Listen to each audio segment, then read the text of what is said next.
Mukesh bhai, as you know, we at Pune International Center are holding your Economic Dialogue 2022 with the support and blessings of our External Affairs Ministry.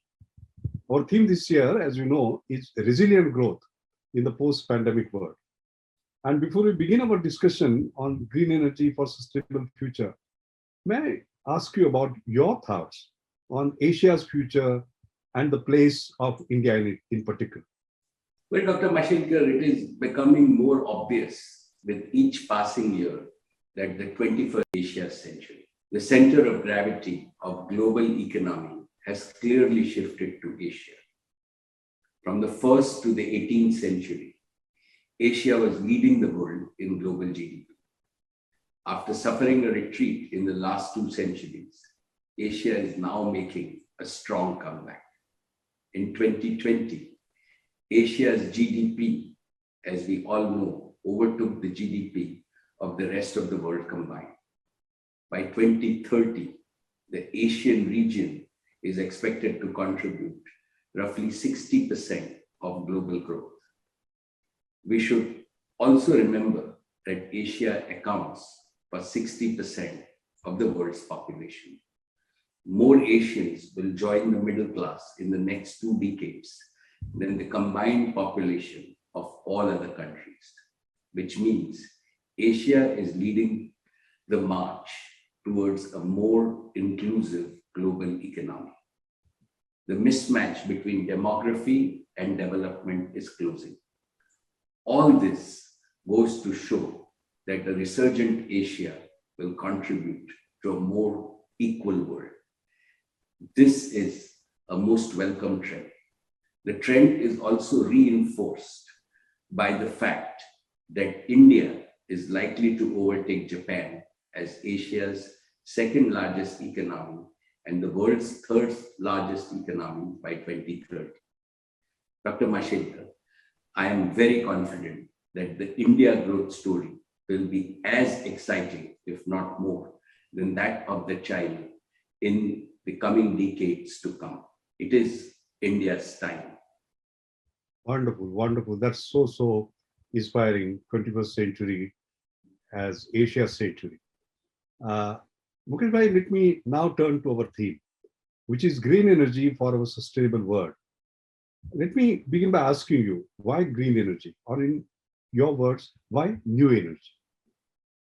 Well, to my mind, the answer is very simple and well known. All of us as humanity have only one planet. There is no planet B. The only planet in the entire universe, which is home to human life and to countless other living species, is planet Earth. And planet Earth is facing an existential crisis because of climate change. The climate crisis is essentially an energy crisis. The excessive use of fossil fuels in the past 200 years has gravely endangered the fragile ecology of the planet. Of course, it has brought prosperity to a large part of the global community. But this prosperity has been at the cost of the planet's environment and ecosystem, and therefore unsustainable. Climate change is the biggest threat today to mankind's future well-being. It is an even graver threat to plant and animal species, which are indeed our planetary relatives. After all, humans, animals, and trees are not adversaries competing for space on this planet. They are linked by countless forms of cooperation and symbiosis. As a lover of wildlife and nature myself, and as someone who likes to spend time in nature parks, wildlife sanctuaries, I can tell you that we have a responsibility to conserve all these precious gifts of Mother Nature and pass them on to our future generations. Therefore, the transition from old energy to new, green, and clean energy is not an option. It is an urgent imperative. Our very survival depends on how quickly we embrace planet-friendly renewables like solar, wind, and hydrogen. And one more thing, energy transition will also determine the geopolitical transition in the 21st century. As you know, Dr. Mashelkar, when wood was replaced with coal, Europe overtook India and China to emerge the world leader. Similarly, with the emergence of oil, the US and West Asia outgrew others. When India becomes not only self-sufficient in green and clean energy, but also a large exporter, it will help India emerge as a global power. India will demonstrate that prosperity for all people and prosperity for our planet are not mutually contradictory goals. This transition will have other benefits as well, such as a huge number of green jobs. It will also mean massive foreign exchange savings, since energy and electronics are today India's biggest import goods. Finally, green and clean energy ensures better health and better quality of life for everyone on the planet. Therefore, I believe that the transition to new energy will indeed lead to a new earth-friendly industrial revolution. Yeah, that's very interesting. Earth-friendly industrial revolution. Mukesh Bhai, I heard about industrial revolutions that moved from industry 1.0 to 2.0 to 3.0 to industry 4.0, but not earth-friendly industrial revolution. Sounds very, very interesting. Can you please explain this grand vision of yours to our audience of Asia Economic Dialogue 2022? So, Dr. Mashelkar, if we see the trajectory of the first three industrial revolutions, we find that they basically disrupted the harmony between human beings and nature. The economic growth in the past few centuries was premised on the principle of control and exploitation of nature and natural resources, or Earth's resources. In contrast, the transition to green and clean energy represents a disruption of a reverse kind. I think we are now beginning to learn from Mother Nature. Our new energy technologies are mimicking Mother Nature insofar as they convert sunshine and hydrogen in water into electricity. Mother Nature has also created a virtuous carbon cycle in which carbon is not a liability but an asset. In course of time, carbon capture, utilization, and storage technologies will attain scale and help reduce the carbon load in the atmosphere. There is another way in which new energy represents an earth-friendly industrial revolution. In the era of fossil fuels, industrial activities are highly centralized.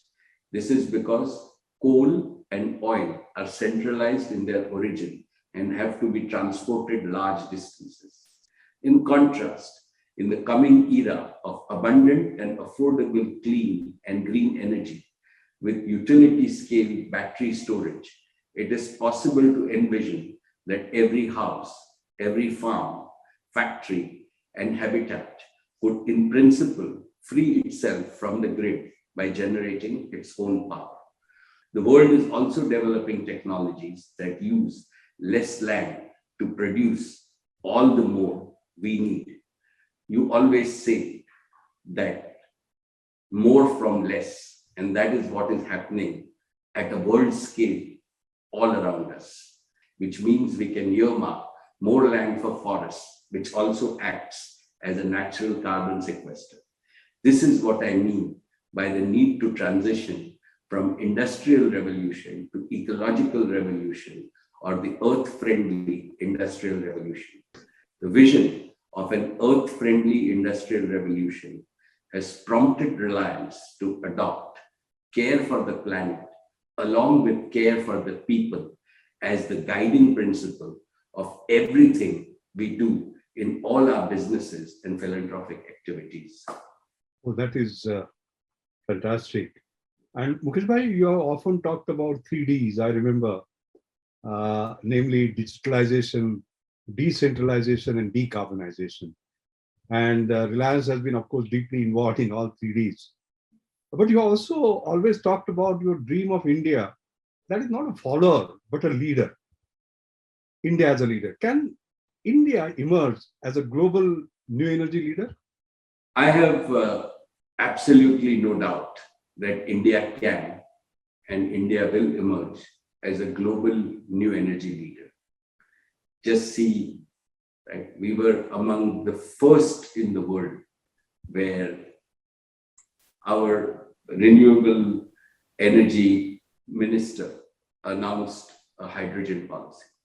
When the world is still grappling with this, we have put our vision of exporting green energy out of India on the table. So we are early. I believe our Prime Minister believes in ensuring that this next generation of Indians will not only be self-sufficient and Atmanirbhar in their energy, but India can export green energy. And my optimism and confidence really stems from three further reasons. First, India is a country full of entrepreneurial spirit, innovation, and youth.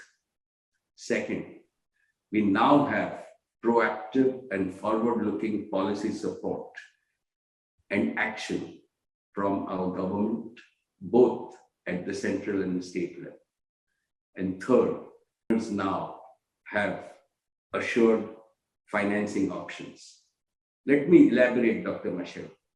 I have immense faith in the ability of our young entrepreneurs. They are highly ambitious and highly talented, and I'm fortunate to see a lot of them in action all around. I foresee that at least 20 to 30 new Indian companies in the energy and tech space will grow as big as Reliance, if not bigger, in the next 10 or 20 years.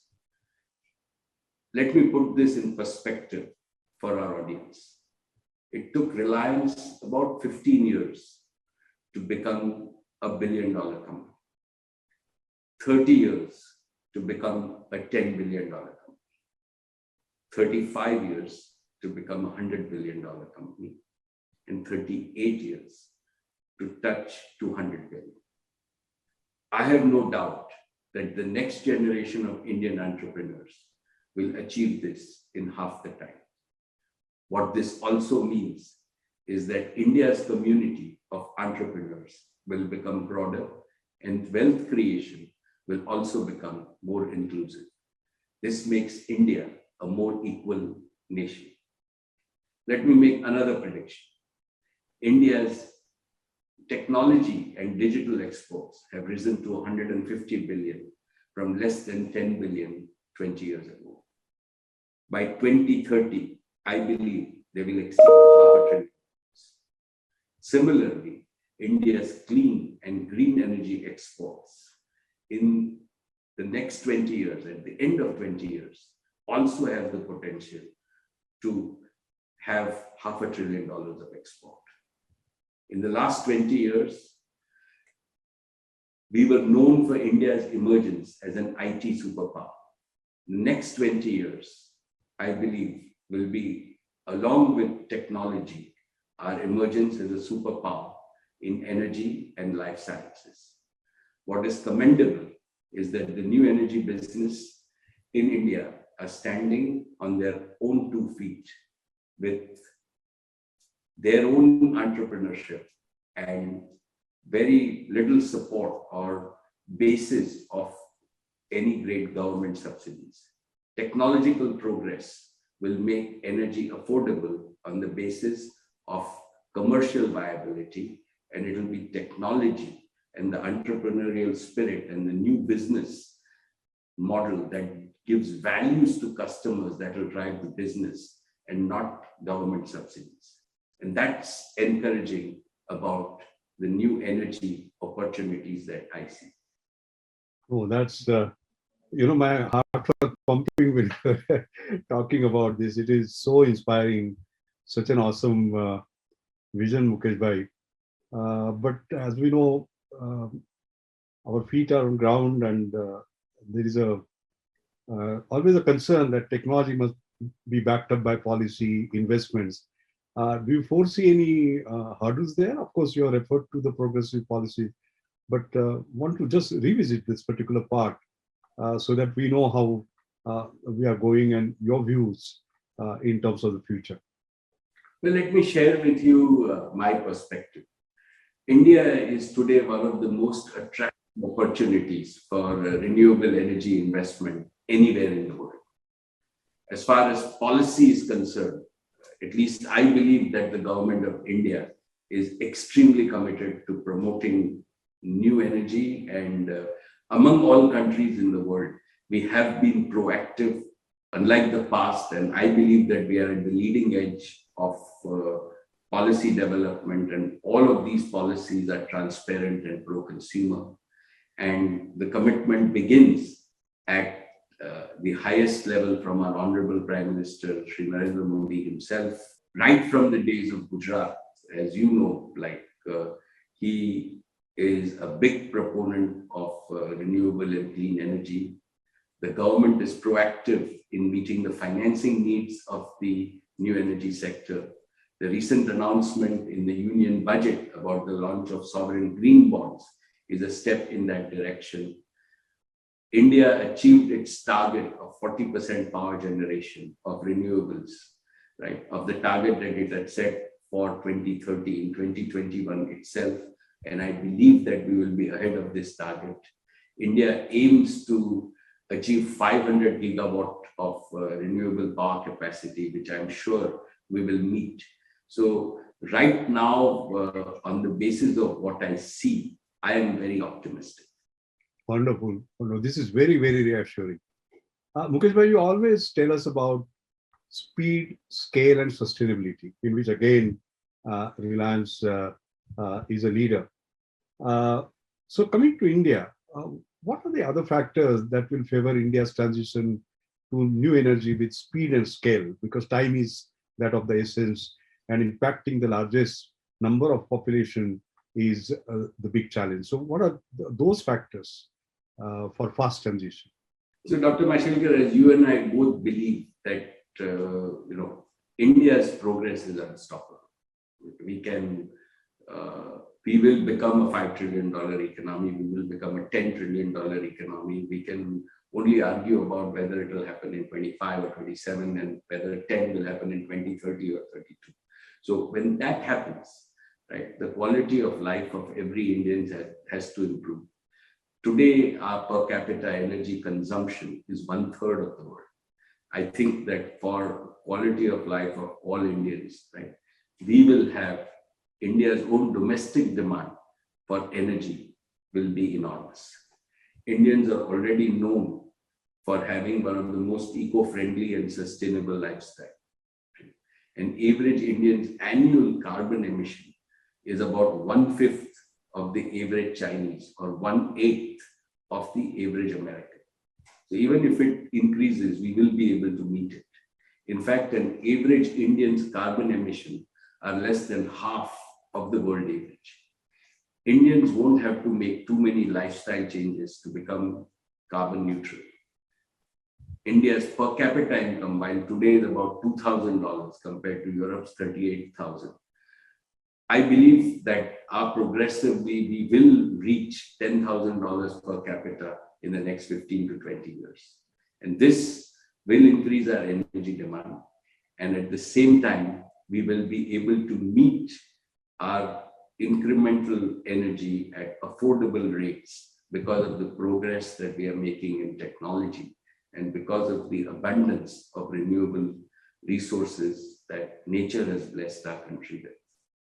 So I believe that India will be among the fastest growing large economy, and our energy needs are going to double in the next couple of decades.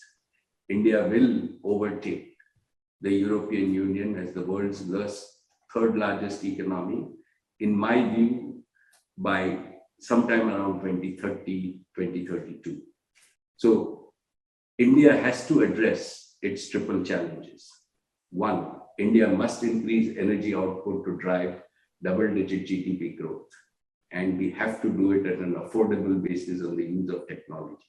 Second, India must increase the share of green and clean energy in this enhanced output.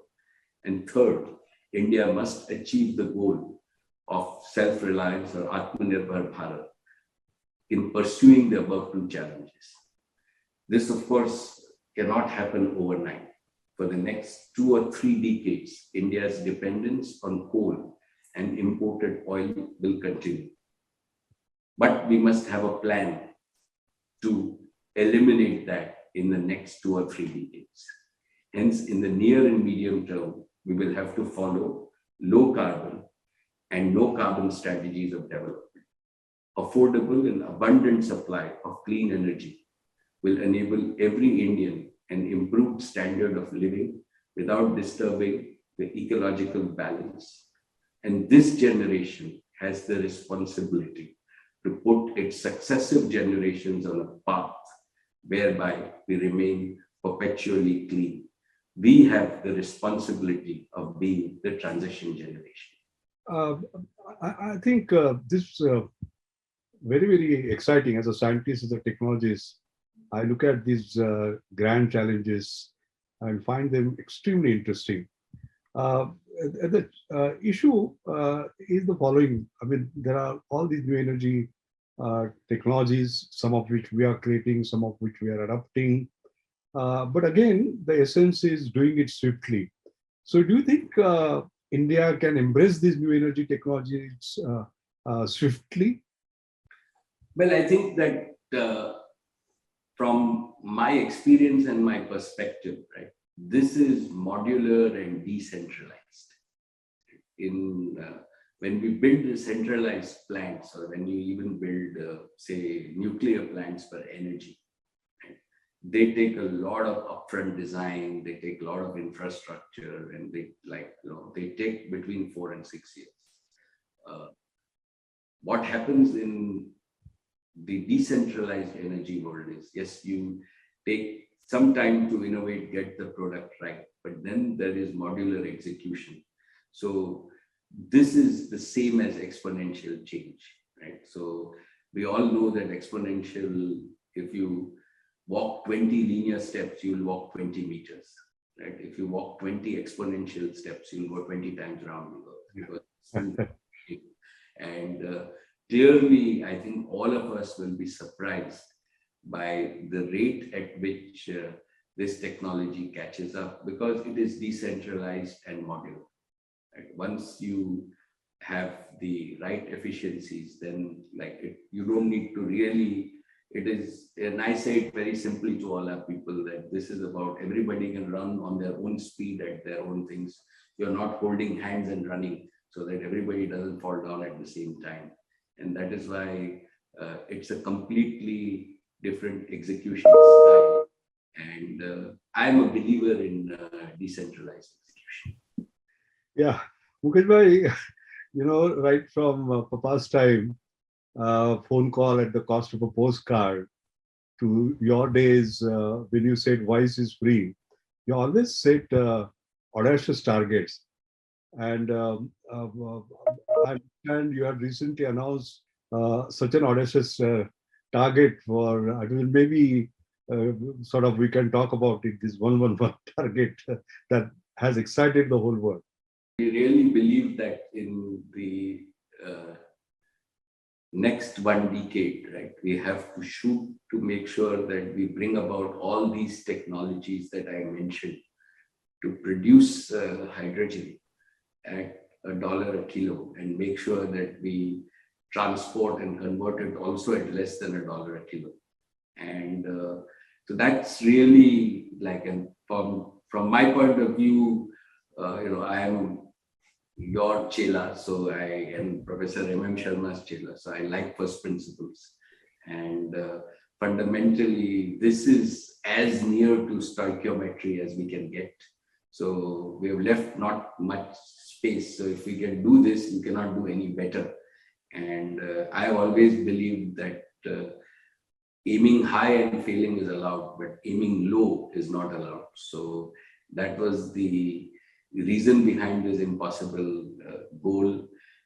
Whereas, as we work on it, it doesn't look that impossible. I think that we will be able to do plus minus 20% of that, but aiming high is always good.